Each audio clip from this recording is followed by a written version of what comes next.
교재 25페이지, 25페이지가 되겠죠. 25페이지래요.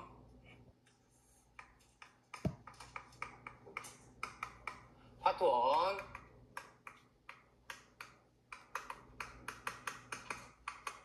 상황, 인문과 관련된 이야기 들어가 있는 상태이고요. 어쨌든 전에 구조부터 잡고 이야기를 시작하겠습니다. 그냥 아까 노티된 그 경영 인문, 그게 두 가지의 분야로 구성되어 있다는 사실을 말씀드렸죠. 뭐였을까? 하지만 안 되었어. 네. 경영학, 원론이라고 이야기한 것과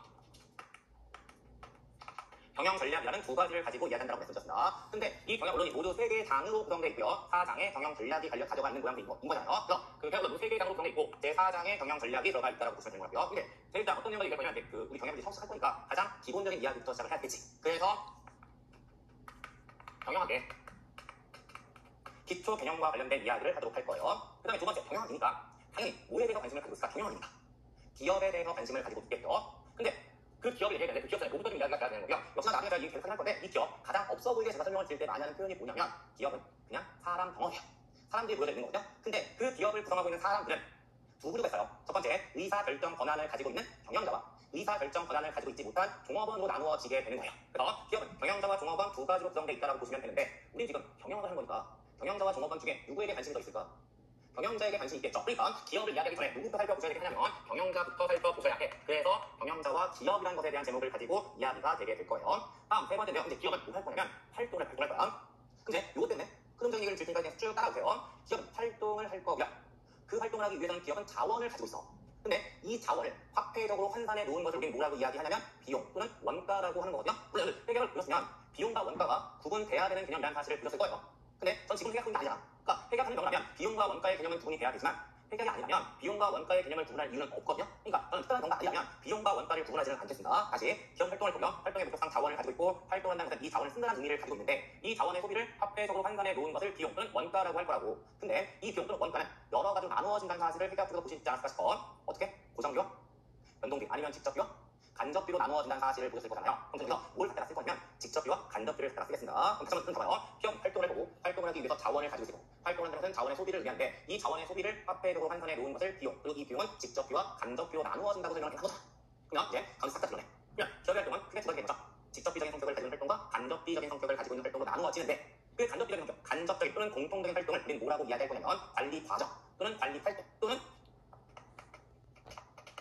경영 관리라고 이야기를 하게 되는 거예요. 그래서 제3장에서 경영 관리라는 것에 대한 이야기가 들어가 있는 상황이라고 보시면 되고 제4장에서는 경영 전략에 대한 이야기가 들어온 것이 전체적인 구조 좀 같아요. 그러니까 안에서 어떤 내용들이 이야기하냐는 안 건데 먼저 경영의 기초 개념에서는요. 당연히 처음이니까 경영학이 뭔지에 대한 개념을 잡아야 되겠지. 그 목적상으로 경영학에 대한 개념을 잡아줄 거고요. 그거에 대한 결론으로 경영학을 뭐라고 말씀을 드릴 거냐면 경영 의사결정이라고 이야기를 해봐요. 그래서 제일 첫 번째 경영학과 경영 의사결정이라는 제목 가지고 블라블라블라 이야기할 겁니다. 그럼 이제 경영학에 대한 개념이 잡혀졌으니까 이제 이 경영이 어떠한 구성 요소를 가지고 있고 어떠한 원리를 가지고 움직이는지에 대한 이야기도 정리가 될 거고요. 여기까지가 경영학 자체에 대한 개념적인 이야기라고 보시면 돼요. 근데 여기다가 뭘 이어서 이야기를 하게 될 거냐면 일반 경영학이 어떻게 발전되어 왔는지에 대한 이야기를 하겠죠. 물론 순수하게 경영학을 공부하는 경우라면 이거 하나도 안 중요해요. 근데 이제 시험 목적이잖아. 그리고 시험 목적으로 바뀌게 되면 이 경영학의 발전 과정은 생각보다 중요한 의미를 가지고 있고요. 역시나 출제 비중도 높은 부분이긴 합니다. 그래서 경영학의 발전 과정까지 분명히 잡아들고 이 정도가 제1장 경영학의 기초 개념 쪽에서 정리하시는 내용들이라고 보시면 되는 거고 이제 제2장 가시면 아니 제목이 경영자와 기업이니까 뭐에 대해서 이야기할까? 경영자에 대해서 이야기가 돼야 되고 기업이라는 것에 대해서 이야기가 돼야 되겠죠. 근데 그때 보시면 제3장, 제2장 경영자와 기업은 두 개의 절로 구성되지 않아. 하나가 더 있어. 그냥 어떤 내용이 들어가 있냐면 일단 기업 자체에 대한 얘기를 드릴 거고요. 근데 이 기업은 어디에 존재하고 있을까? 시장 또는 산업에 존재하고 있을 텐데 그 시장 또는 산업에는 우리 기업만 있는 것이 아니라 다른 것들도 있을 거야. 그리고 기본적으로 우리 기업과 다른 기업들은 경쟁 관계를 가지고 있을 겁니다. 그런데 경쟁 관계만 존재하는 것이 아니라 뭔가에 대해서 똑같이 목표가 일치하는 것이 있을 거잖아. 그럼 사실 뭐는 거지? 뭉치는 거야. 그러니까 어떤 문제를 얘기할 거냐면 경쟁의 문제가 아니라 합쳐지는 것에 대한 이야기를 좀 해야 되는 상황인 거죠. 그리고 그걸 이야기할 목적으로 기업 집단화라는 것에 대해서 이야기가 되어서 제2장 경영자와 기업은 제1절 경영자, 제2절 기업, 제3절 기업 집단화에 대한 내용 가지고 이야기가 될 거고요. 다음 제3장 가시면 경영관리 아까 공통적인 간접적을 끌려고 말씀드렸고요. 역시나 이건 이쪽에서 다시 한번 끌고 올 거긴 한데 현대 경영에서는 세 개의 네 가지 정도로 관점을 이야기하고 있고요. 그때는 네 가지 관점으로 언급되어 있습니다. 그리고 네 가지가 계획화, 조직화, 지휘, 통제라고 이야기하는 네 가지가 되는 거고 이 네 가지 주제를 가지고 제3장에 대한 이야기 정리하실 거야. 그 다음에 제4장 경영 전략은요. 다시 그 안에 들어서 구조 잡을 기회가 있으십니다. 지금은 그냥 제4장에 경영 전략이 있다는 사실만 확인하고 넘어가겠습니다. 그리고 이게 우리가 정리해야 하는 파트 1 경영학 입문에 대한 내용이라고 보시면 되고 이제 제1장 가서 이제 뭐에 대한 얘기가 들어가 있냐면 경영학의 기초 개념에 대한 이야기 들어가 있고요. 제일 첫 번째 뭐 이야기할 거라고 말씀을 드렸냐면 경영학과 경영 의사 결정에 대해서 이야기할 거라고 말씀을 드렸고, 당연히 들어온 문제니까 그 안에 들어가서 두 가지 이야기를 했지. 첫 번째 경영학 이야기하고 두 번째 경영 의사 결정에 대한 이야기할 겁니다. 그럼 먼저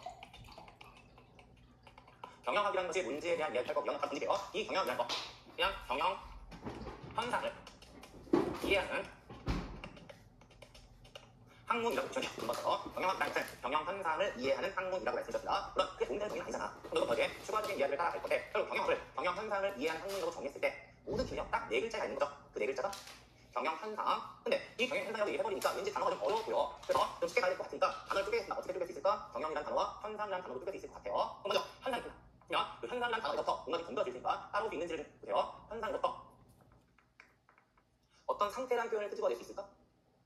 어떤 상태는 어떤 상황 상태가 있는 거잖아요. 좀 더 가겠습니다. 그래서 어디까지 끄집어낼 거냐면 결국 어떤 현상이 존재하는 어떤 행위가 존재한다는 이야기랑 동일한 의미를 가지고 있는 거예요. 그래서 현상에서 어떤 행위의 의미를 가지고 있다고 보시면 되는 거거든요. 근데 이게 여러분 눈앞에 어떤 행위가 있어. 어떤 행위가 있다면 그 행위에 대해서 궁금해지는 게 있으실까? 저만 궁금한 걸로 하고요. 그 행위의 주체가 궁금하지 않을까? 그 행위를 누가 했는지가 궁금할 거라고. 그리고 그 행위의 주체에 대한 대답을 어느 단어가 해줄 거냐면 경영이라는 단어가 해줄 거야. 그 주체가 뭐라고? 기업이라고. 결국 경영학은 뭐 의미하게 되냐면 기업의 행위를 의미한다라고 보시면 되는 거고, 결국 경영학은 기업의 행위를 이해하는 학문이라고 보시면 된다고요. 그러면 기업은 어떤 짓을 할까? 기업은 어떤 짓을 할까?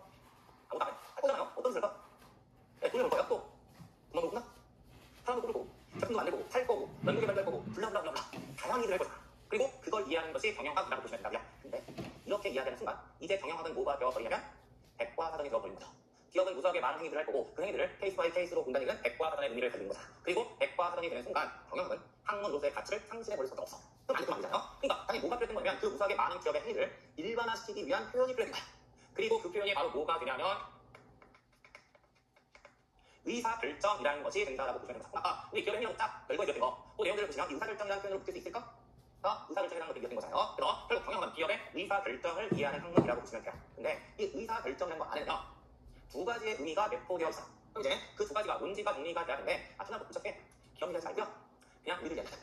물론 이 설명이 가능한 이유가 말씀드릴게요. 우리들도 의사결정 하잖아. 그러면 기업의 의사결정과 우리들이 하는 의사결정이 한치의 오차도 없이 똑같지는 않을 거예요. 하지만 둘의 의사결정이 본질에서는 차이가 없어요. 그러니까 이해가 되면 되는 거니까 굳이 기업 얘기하지 말고 우리들 이야기하자고요. 그러면 여러분들은 다양한 의사결정에 대한 경험들을 가지고 계실 텐데 그 경험들을 떠올려 보시면 혹시 그 경험들 중에 아무런 목적 없이 의사결정을 해본 적이 있으실까?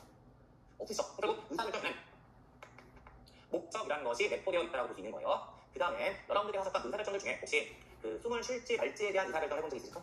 이건 쉽지 않은 경험이죠. 근데 스마트폰을 어떠한 브랜드를 구입할지에 대한 의사결정을 해본 적이 있으실까? 이 경험이 있으시잖아요. 그러면 우리는 숨을 쉴지 말지에 대한 의사결정을 하지 않으면서 스마트폰을 어떠한 브랜드를 구입할지에 대한 의사결정을 하는 거죠. 이 두 가지를 순수하게 경영학 관점으로 말씀을 드리면 먼저 숨을 쉬는 것, 공기라는 자원을 소비하는 행위가 돼요. 다음에 스마트폰을 구입하는 것, 화폐라는 자원을 소비하는 행위가 되는 거잖아요. 그냥 먼저 숨을 쉬는 것, 공기. 우리는 공기라는 자원을 얼마나 가지고 있을까? 아주 많이 가지고 있어요. 다음에 두 번째, 우리는 화폐라는 자원을 얼마나 가지고 있을까? 이건 발행과 현실의 괴리가 있죠. 발행은 왕창 가지고 싶지만 현실은 그렇지 못한 거다. 그리고 공기는 무한정 가지고 있고 화폐는 돈은 일정 부분만 가지고 있어. 그럼 이게 의사결정이라는 것 안에는 한정성이라는 의미가 내포되어 있다는 거죠. 그래서 의사결정 안에는 목적이라는 개념과 한정성이라는 개념 두 가지가 내포되어 있는 거고요. 이 한정성이 이제 경영학적으로 바뀌면 어떠한 표현을 만들어주냐면 한정된 자원이라는 표현을 만들어주는 거예요. 나왔어요. 그럼 상황을 보시면 기업 얘기합니다. 기업은 목적을 가지고 있고요. 그 목적을 달성하기 위해서 한정된 자원을 가지고 있어. 그럼 이 상황이라면 기업은 이 한정된 자원을 어떻게 쓸지에 대한 고민을 해줘야 되겠죠. 어떻게 써야 될까? 첫 시간이니까 효율적이라는 표현은 사야 하겠습니다. 어떻게 써야 될까? 잘 써야 돼요. 사실은 아니에요. 가장 잘 써야 돼요. 즉 의도적으로 잘 쓴다는 것과 가장 잘 쓴다는 것을 두 분이서 믿으니까 사실은 잘 쓰는 거 맞아요. 맞는데 잘 쓰는 것보다 가장 잘 쓰는 게 더 중요함을 강조하기 위한 목적이에요. 그리고 다시 기업은 목적을 가지고 있고 그 목적을 달성하기 위해서 한정된 자원을 가지고 있는데 이 한정된 자원을 가장 잘 쓰는 것에 대해서 고민해야 된다고. 이게 경영학이다. 뭔가 어떤 의미를 가지고 있냐면 기업의 목적을 달성하기 위해 가지고 있는 한정된 자원을 가장 잘 쓰는 걸 고민한다고 얘기했잖아요. 근데 제가 그 강의하면서 가진 습관이 한 가지가 뭐냐면 이해를 시켜드리는 게 중심이다 보니까 제 입에서는 저렴한 표현들이 종종 나가요. 근데 이 저렴한 표현을 듣는 건 상관없는데 문제를 풀기 때문에 눈으로 보시면 안 돼. 그래서 입에서는 제가 저렴한 표현을 종종 하지만 칠판이나 교재에 그러한 저렴한 표현을 남기지는 않습니다. 좀 정제된 표현으로만 남겨드리고요. 그래서 가장 잘 쓴다는 것은 최적 배분의 의미를 가지고 있죠. 그래서 한정된 자원의 최적 배분. 의사결정을 의미한다라고 보시면 되고 이렇게 말씀을 드리면 경영학이라는 것에 대한 정의는 일단 정리가 됐어요. 한 번 더 얘기드리면 기업의 목적을 달성하기 위해 가지고 있는 한정된 자원의 최적 배분 의사결정을 의미한다라고 말씀을 드렸어요. 그래서 어떤 얘기를 먼저 해야 되는 상황이냐면 다시 한정된 자원이잖아. 한정된 자원이고요. 이제 경영학 관점에서 한정된 자원은 사실 모두 4개예요. 그리고 그 4개가 문제되는 게 아까 우리 때 살짝 붙였으니까 떠올려보겠습니다. 제일 첫 번째 기업은 인적 자원을 가지고 있어요. 그럼 당연히 그 인적 자원을 가장 잘 쓰는 방법에 대해서 고민이 돼야 될 거고 그 고민을 가지고 있는 분야가 인적 자원 관리가 된다고 보시면 됩니다. 다음 두 번째 기업은 원자재라는 한정된 자원을 가지고 있어. 그러면 이 원자재라는 한정된 자원을 가장 잘 쓰는 방법에 대해서 고민해야 돼. 그리고 그 고민을 가지고 있는 분야가 생산 운영 관리가 된다고 보시면 되죠.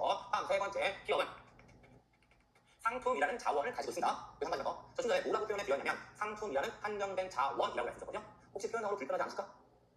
좀 의도적으로 긁어서 적을 있는 거예요. 왜 표현하고 불편하지 않을까라고 여쭤보고 있는 거냐면 한마디요. 제가 상품이라고 얘기했고요. 이 상품은 인풋일까 아웃풋일까? 네, 아웃풋이라고 가정하고 계시는 거죠. 그러면 자원은 인풋일까 아웃풋일까? 인풋이잖아요. 그러면 상품이라는 한정된 자원? 말이 안 된다고 얘기해 되잖아. 나도 그런 말은 안 되는데. 그죠? 왠지 말이 안 되고 긁어서 보니까 말이 안 되고 있잖아. 이것 때문에 하지 될 거야. 이미 아까 우리 때 말씀드렸지만 경영은 상대적인 접근이 필요하다고 얘기 드린 거잖아요. 그럼 이 보사 그 상당히 얘기했죠. 그 원자재가 있죠. 이 원자재가 인풋이라는 사실은 다 동의하시죠? 그러면 이 원자재를 어디에 집어넣을 거냐면 생산이라는 프로세스에 집어넣을 거고 그 결과로 제품이라는 아웃풋을 만들 거예요. 여기까지는 없어. 근데 기업의 가장 기본적인 활동은 제품을 만들어 파는 거야. 그럼 이 제품을 어디에 집어넣을 거냐면 판매라는 프로세스에 집어넣을 거예요. 그러면 제품이란 동일한 실제이긴 하지만 생산의 관점에서는 인풋일까 아웃풋일까? 아웃풋이 되는 거고요. 판매라는 프로세스 관점에서는 인풋이 되는 거죠. 그러니까 동일한 실제에서 바라보는 관점에 따라서 인풋과 아웃풋이 달라지고 있는 거야. 이게 경영의 특성, 상대적으로 파악이 된다. 그러니까 어떻게 얘기했지만 고객 가격을 상대적으로 담아주는 것이 필요하다는 얘기 드리니까 이런 것들 때문에 그래요. 그럼 혹시 요게 선생님께서 아까 제가 상품이란 한정된 자원이라는 표현도 이제 말이 되는 거죠. 그럼 당연히 기업은 이제 그 상품이란 한정된 자원을 잘 파는 방법에 대해서 고민을 해줘야 될 거고 그 고민을 가지고 있는 분야가 마케팅이라고 보시면 되는 거죠. 마지막으로 기업은 한정된 돈, 자본이라는 것을 가지고 있어요. 그러면 이 한정된 자본을 가장 잘 쓰는 방법에 대해서도 고민을 해줘야 하는데 그 고민을 가지고 있는 분야가 재무관리가 된다라고 보시면 돼요. 근데 제가 회계라는 게 그런데 그 회계하고 재무관리는요 다른 거야. 많은 분들이 재무관리와 회계를 똑같은 거라고 생각하시는 것 같으신데 재무관리랑 회계는 분명히 다른 겁니다. 물론 제가 나중에 재무관리랑 회계에 대한 얘기를 할 기회가 있을 테니까 그때 재무관리랑 회계의 차이점을 이야기하겠습니다. 어쨌든 재무관리랑 회계는 다른 거예요. 그럼 한정된 자본의 최적 배분 의사결정을 가지고 있는 것은 재무관리가 된다라고 보시면 되는 거고 그래서 경영학은 기본적으로 4개의 분야를 가지고 있고 그 4개가 인적 자원관리, 생산 운영관리, 마케팅, 재무관리라고 이야기하는 4가지가 되는 거고요. 그 4가지를 중심으로 백업하기 위한 여러 가지 내용들이 추가가 되는 학과 경영본론, 경영전략, 부재중공론, 경영과학, 회계학과, M&S 같은 것들에 대한 내용들을 보신 거예요. 이렇게 말씀을 드리면 경영의 분야들에 대한 얘기까지 다 드렸고 여기까지가 부재 26페이지에 경영학이라는 제목을 가지고 있는 내용들이라고 보시면 되는 거고 그럼 이거 가지고 어떤 얘기를 끄집어낸 거냐면 결국 경영학이라는 것은 현상적과 의사결정을 끄집어냈으니까 경영 의사결정이라는 표현과 동일한 의미를 가지고 있다라고 볼 수 있어지는 것이. 그래서 두 번째, 뭐에 대한 이야기를 하게 되냐면 경영 의사결정이라는 것에 대한 이야기를 하게 되는 거고요. 이 경영 의사결정이라는 관점과 부재에 보시면 모두 3가지의 이야기가 들어가 있습니다. 첫 번째, 경영 의사결정이 뭔지에 대한 의점심을 한 번 더 이야기할 거고요. 다음 두 번째, 이러한 경영 의사결정이 어떤 특징을 가지고 있는지에 대한 이야기가 블라블라 들어가 있고 마지막으로 이러한 경영 의사결정의 분류, 유형에는 어떠한 것들이 있는지가 들어가는 상황이라고 보시면 되는 거예요. 하나씩 해보겠습니다. 제일 첫 번째 근데 경영 의사결정이 뭔지에 대한 개념을 보시면 되는데 사실 경영학과 경영 의사결정이 동일한 의미를 가지고 있다고 말씀드렸으니까 기업의 목적을 달성하기 위해 가지고 있는 한정된 자원의 최적 배분 의사결정이라고 보시면 돼. 근데 교재 보시면 똑같은 의미인데 표현이 좀 다르게 들어가 있는 거죠. 그리고 어떤 표현이 들어가 있을 뿐이냐면 경영 의사결정이라는 것은 다수의 대안 중에서 하나의 대안을